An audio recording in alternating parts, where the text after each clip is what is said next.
Stéphane Sirot, merci d'accepter cette invitation. Donc, vous êtes professeur d'histoire politique et sociale du XXe siècle à l'université Cergy-Pontoise. Et vous venez de publier Électriciens et gaziers en France, une histoire sociale 19e, 21e siècle aux éditions de l'Arbre Bleu. Dans ce livre, qui se présente sous forme d'un recueil de vos articles, dans plusieurs années de travail de recherche, vous montrez bien, et ça revient de manière récurrente, l'importance des activités sociales dans le syndicalisme des électriciens et gaziers. Est-ce que vous pourriez nous rappeler les grandes étapes de cette construction des activités sociales ? Alors, oui, alors il faut rappeler qu'avant la Seconde Guerre mondiale, donc évidemment avant la nationalisation, tout ce qui tourne autour de ces questions d'œuvre sociale, comme on disait à l'époque, était très largement dans les compagnies privées, contrôlées par le patronat, et qui pouvaient s'en servir évidemment comme une manière aussi de domestiquer la main-d'œuvre et de s'attacher les services de cette main-d'œuvre. Mais ce qui est intéressant aussi dans le secteur des électriciens gaziers, c'est qu'on a un syndicalisme au travers notamment de la célèbre figure de Marcel Paul, qui s'intéresse très tôt à cette question des activités sociales et qui va notamment, je pense à Marcel Paul donc en particulier, à l'époque de l'entre-deux-guerres, vers la fin des années 20, au sein d'une organisation syndicale qui s'appelle la CGTU, qui est issue de la scission de la CGT en 1921 et qui est donc la CGT communiste, si on veut simplifier, et qui n'est pas spécifiquement très intéressée par ces questions. Marcel Paul va porter au contraire ces questions sur le devant de la scène des débats syndicaux et prôner notamment ce qu'on appelle alors le syndicalisme à base multiple et commencer, notamment avec les syndicats de la Seine, à mettre en œuvre un embryon en quelque sorte d'œuvre sociale, mais celle-ci contrôlée, gérée par le syndicat. Et évidemment, cet arrière-plan, c'est quelque chose qui, au moment de la libération, au moment de la nationalisation et donc dans la foulée de la création du CCOS, c'est quelque chose qui va permettre aux électriciens gaziers, finalement, très précocement, de mettre en place un système particulièrement développé, particulièrement poussé, beaucoup plus que dans les autres secteurs, puisqu'on a les comités d'entreprise qui naissent un peu partout dans les grandes entreprises en France après 1945, mais il y a tout cet arrière-plan historique du secteur de l'électricité et du gaz qui permet de mettre en place très tôt, et en se servant aussi de l'héritage des compagnies privées, tout un dispositif notamment de vacances, puisque c'est aussi beaucoup par ce biais-là que va s'installer la question du développement des activités sociales dans le secteur, et qui va offrir au fond aux salariés d'EDF et de GDF un certain nombre de bénéfices sociaux, d'avantages sociaux particulièrement en avance sur leur temps. Et dans ce domaine comme dans les autres, je pense que c'est ça qui marque en grande partie l'histoire des électriciens gaziers, c'est cette avance sur leur temps en matière d'activité sociale, en matière de conquête sociale par rapport au commun du salariat français. Vous évoquez Marcel Paul. Je cite dans votre livre les propos du ministre des Finances de l'époque, Paul Reynaud, le 21 octobre 1949, donc qui traite à la fois de Marcel Paul et des activités sociales. Voilà ce que dit le ministre des Finances. L'électricité et le gaz de France, cette compagnie qui nous coûte si cher et qui nous éclaire si peu, a un déficit de 26 milliards. Mais M. Marcel Paul peut recevoir 1600 millions pour ses œuvres sociales et les utiliser pour organiser des chasses pour le personnel et acheter près de Champigny une île sur la Marne où des couples privilégiés font du naturisme. Commentaire sur cette citation. Le commentaire, il est simple. C'est vrai qu'on retrouve dès l'origine toute une série de déclarations, alors qui ne sont pas forcément toutes aussi spectaculaires que celle-ci, mais suggérant qu'au fond, la couverture sociale, les activités sociales des électriciens gaziers coûtent beaucoup trop cher, que ce n'est pas possible, que ça ne peut pas durer comme ça, etc. Donc évidemment, ça a un écho particulier avec la période la plus contemporaine où, bien évidemment, chacun de leur mémoire, on a retrouvé ce type de discours qui déconsidère au fond, toujours avec ce discours autour du coût, qui déconsidère l'existence même de ces activités sociales. C'est aussi vieux que les activités sociales elles-mêmes, en tout cas depuis qu'elles sont en tout cas sous le contrôle des salariés, parce que c'est quand même intéressant de constater qu'on ne retrouve évidemment pas ce type de discours, notamment dans la bouche de quelqu'un comme Paul Reynaud, qui était déjà dans la politique avant-guerre, mais qui, à ma connaissance, n'a jamais fait de déclaration tonitruante sur les œuvres sociales du patronat des compagnies privées. En revanche, dès lors que ces œuvres sociales et ces activités sociales ont été contrôlées par les salariés et par les organisations syndicales, là c'est devenu problématique. On a évoqué la figure de Marcel Paul. Il y a une autre figure importante du syndicalisme d'électriciens et gaziers qui revient souvent dans votre livre et qui est, me semble-t-il, moins connue, c'est celle d'Émile Patot. Alors Émile Patot, effectivement, c'est pour moi une des grandes figures du syndicalisme de la profession, qui est à l'origine de plusieurs choses qui me paraissent dans l'histoire sociale des électriciens gaziers et en l'espèce plutôt des électriciens qui sont particulièrement intéressantes. D'abord en termes de pratique de grève. Patot est celui qui va déclencher l'usage de la coupure de courant à partir de 1905 essentiellement, et qui va en faire une pratique extrêmement efficace. Le courant est coupé et que se passe-t-il? Comme par hasard, les pouvoirs publics en particulier acceptent aussitôt de négocier. Donc il met en œuvre cette stratégie payante au fond, qui est celle d'un personnage qui est aussi non seulement un personnage majeur de l'histoire du syndicalisme des électriciens et des gaziers,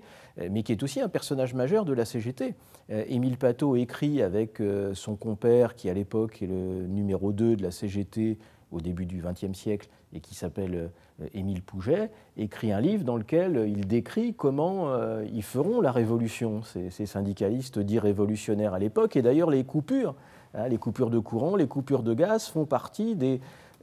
premières étapes au fond du processus qui doit mener au renversement du capitalisme. Et donc Patot fait de la pratique de la coupure de courant à la fois un instrument efficace, mais aussi une illustration de ce qui est en train de se construire dans la profession, c'est-à-dire une conscience de classe très forte, une identité très forte des électriciens dans l'espace professionnel parisien à l'époque, puisque c'est là essentiellement que va œuvrer Patot.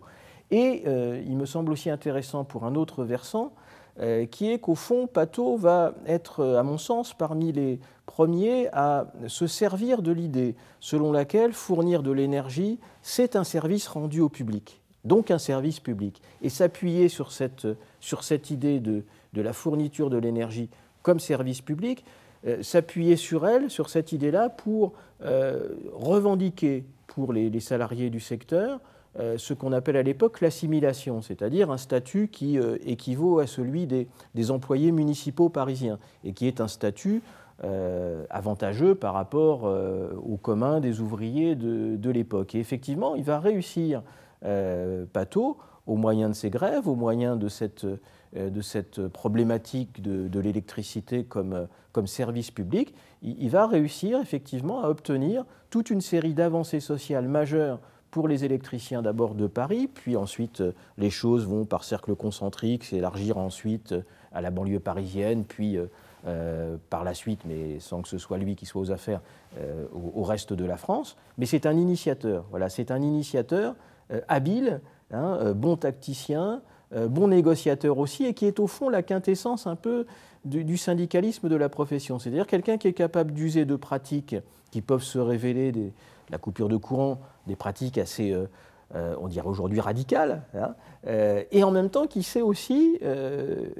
négocier, et qui négocie très bien, et qui par la négociation obtient des conquêtes absolument fondamentales. Alors un des articles de ce recueil, dont je rappelle le titre, Électriciens et gaziers en France, une histoire sociale 19e-21e siècle, s'appelle précisément « Grève et coupure de courant dans les industries électriques depuis le début du XXe siècle, caractéristiques et transformations du domaine de la lutte ». Donc on a vu que ça naît avec Émile Patot. Comment évolue par la suite cette forme de lutte ?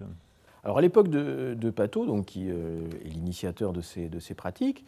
la coupure de courant est en quelque sorte la quintessence de la conscience de classe. C'est la raison pour laquelle je disais à l'instant que dans ce fameux livre, qui est le seul au monde dans lequel des syndicalistes décrivent la révolution qui va permettre de combattre et de renverser le capitalisme, la coupure de courant, la coupure de gaz est utilisée dans ce processus de renversement du capitalisme. Donc c'est vraiment l'élément à l'époque de Patot et selon Patot, qui est une illustration de cette conscience de classe, de cette identité de classe que le syndicalisme de la profession a réussi à construire, notamment autour de ses premières grandes grèves entre 1905 et 1907. Et si on passe les étapes et qu'on fait un petit raccourci qui nous mène un siècle plus tard, on voit qu'il y a eu un renversement de perspective. Je pense à l'époque de la lutte de 2004, celle des Robins des Bois, contre l'ouverture contre les débuts en quelque sorte de la privatisation des entreprises du secteur, leur changement de statut. Le dirigeant de l'époque de la fédération CGT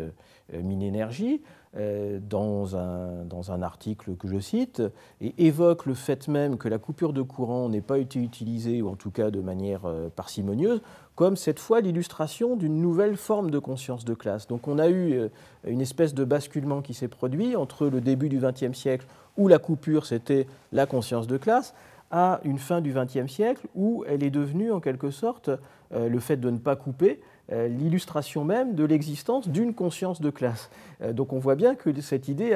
a changé de place en quelque sorte, et que la place donnée à la coupure de courant n'est plus du tout identique. Parce qu'il y a eu aussi, je pense, toute une série d'évolutions qui se sont produites, notamment, bien sûr, la nationalisation. Après la nationalisation, il y en a eu des coupures de courant, mais il n'empêche qu'après la nationalisation, on a un contexte qui n'est pas le même, et particulièrement pour le syndicalisme de la profession, qui a participé à construire cette entreprise. C'est même le premier dirigeant du syndical du secteur qui a fondé cette entreprise. Et donc, d'une certaine manière, le syndicalisme de la profession s'estime comptable aussi du bon fonctionnement de cette entreprise, et d'une manière ou d'une autre, une coupure de courant, c'est à un moment donné une forme de dysfonctionnement du service public qui est censé être rendu et dont le syndicat s'estime comptable, même si elle est utilisée de temps en temps. Et puis il y a aussi la variable de l'opinion publique. La variable de l'opinion publique qui, dans la seconde moitié du XXe siècle, s'est beaucoup imposée, et notamment dans la perception et dans l'action syndicale. Et il se trouve qu'arrivé à la fin du XXe siècle, cette variable de l'opinion publique fait que l'idée de couper le courant, de priver de courant le public, devient quelque chose qui paraît beaucoup plus problématique, beaucoup plus compliqué, beaucoup plus qu'à l'époque de Patot, où, par exemple, Patot pouvait très bien se permettre de faire couper le courant dans un quartier de Paris. C'est beaucoup plus compliqué à mettre en œuvre aujourd'hui du fait même de cette variable de l'opinion. Ce qui fait que la coupure existe toujours. Elle est encore pratiquée, la coupure de courant. Ce n'est pas quelque chose qui a été totalement abandonné. On en trouve ici ou là, j'en cite quelques exemples récents dans mon chapitre sur la question, mais elles sont beaucoup plus ciblées. Et j'évoquais le mouvement des Robins des Bois. On a eu, par exemple, effectivement, des coupures de courant ciblées chez des personnalités. Donc on a effectivement une perspective qui n'est plus la même, sachant par ailleurs que, y compris à l'époque de Patot, les pouvoirs publics ont vite mis en œuvre des dispositifs permettant de contourner cet obstacle de la coupure de courant et la rendant aussi du coup moins efficace. Et or, évidemment, l'action syndicale, elle a pour boussole l'efficience de ces pratiques. Et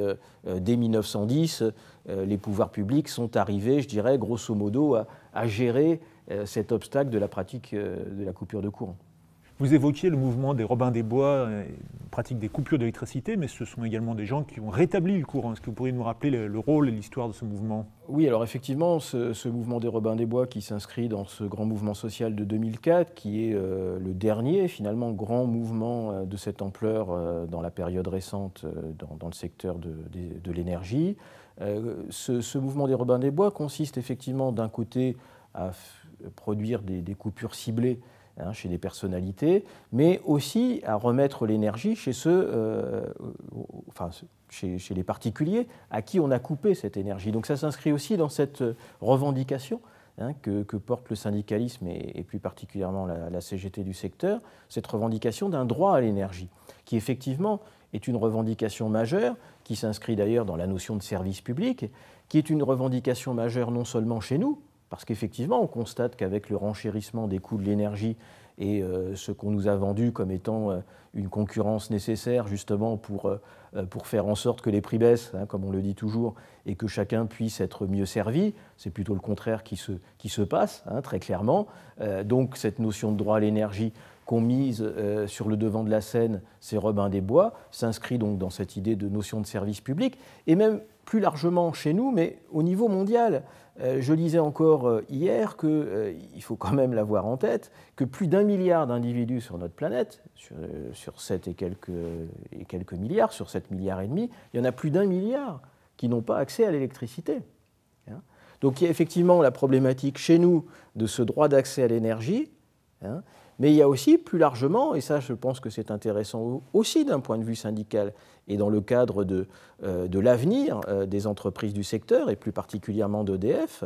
et du travail que doit mener cette entreprise et le syndicalisme de cette entreprise, il y a aussi à travailler sur cette question du droit à l'énergie au niveau national et au niveau mondial. Il ne s'agit pas seulement de faire, et surtout pas, de faire de l'énergie une pure et simple marchandise. Et ce mouvement des Robins des Bois, il a aussi cette vertu de rappeler que l'énergie, c'est d'abord un droit fondamental avant d'être,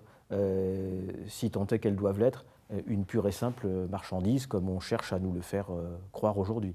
Alors une bonne part des analyses que vous développez dans votre livre portent sur une époque où le syndicalisme se menait dans le cadre de 2 entreprises de monopole public, qui étaient EDF et GDF. Il y a aujourd'hui plus de 150 entreprises dans cette branche des industries électriques et gazières, et vous ne faites pas mystère d'ailleurs dans votre livre du fait que c'est un échec important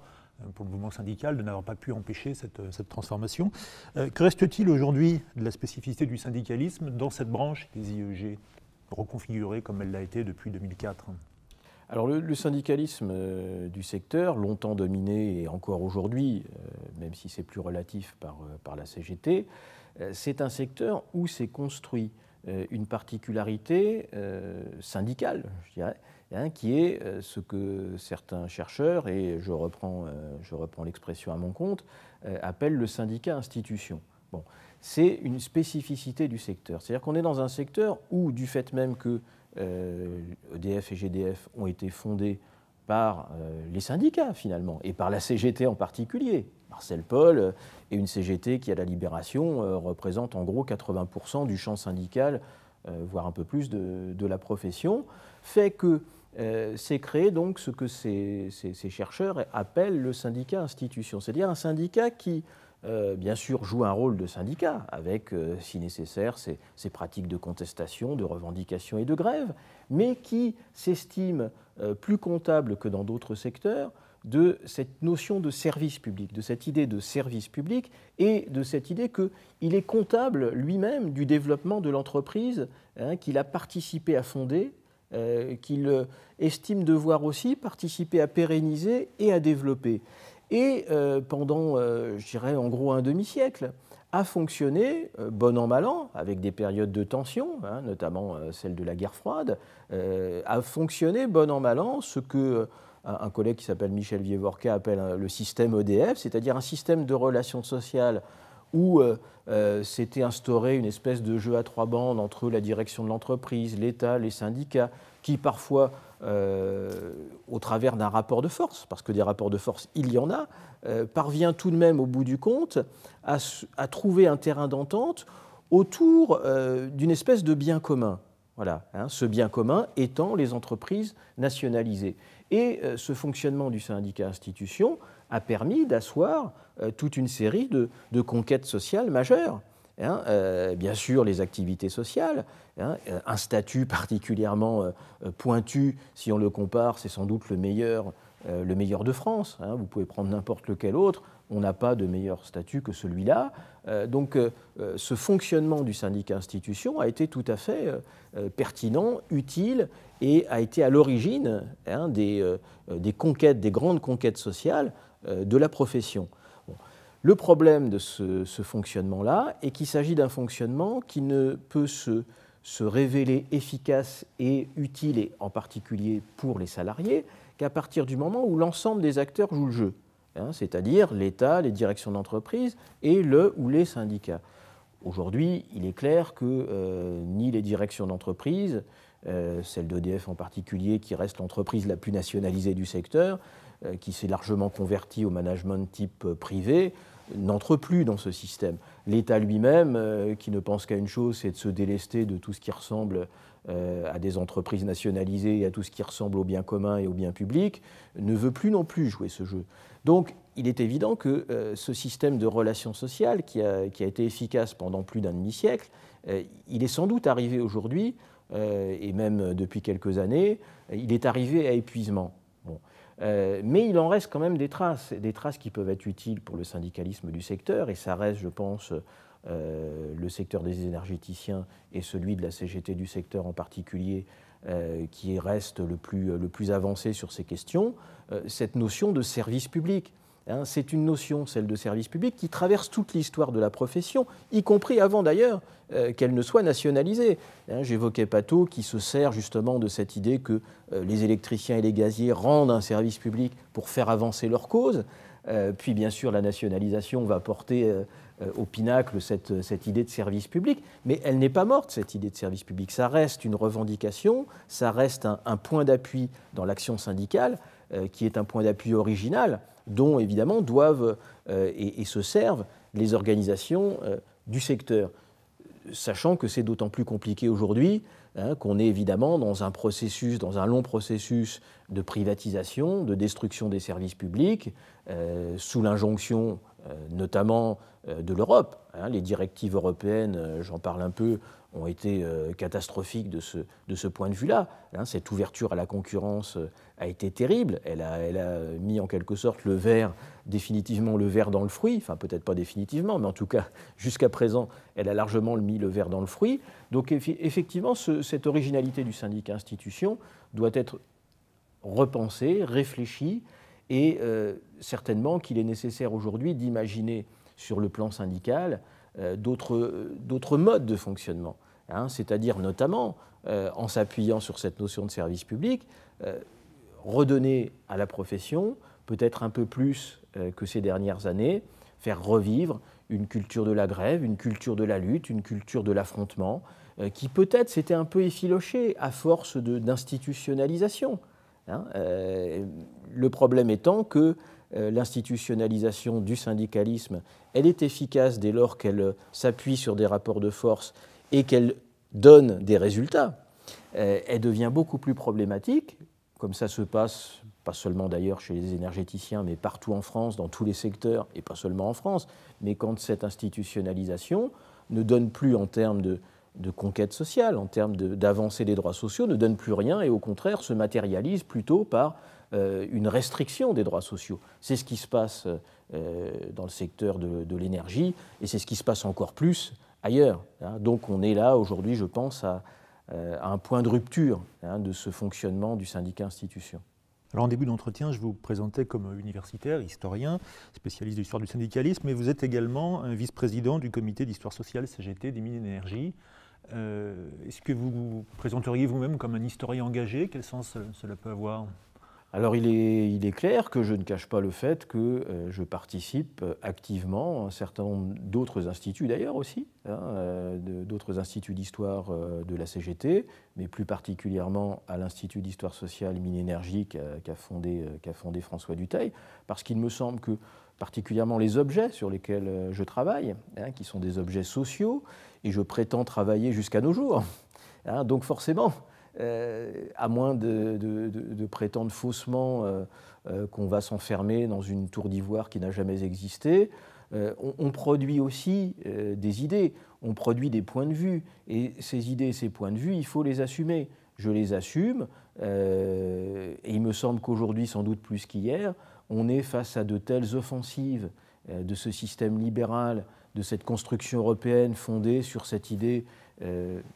destructrice d'ailleurs du point de vue des énergies et du point de vue du secteur de l'énergie, de l'électricité et du gaz, cette idée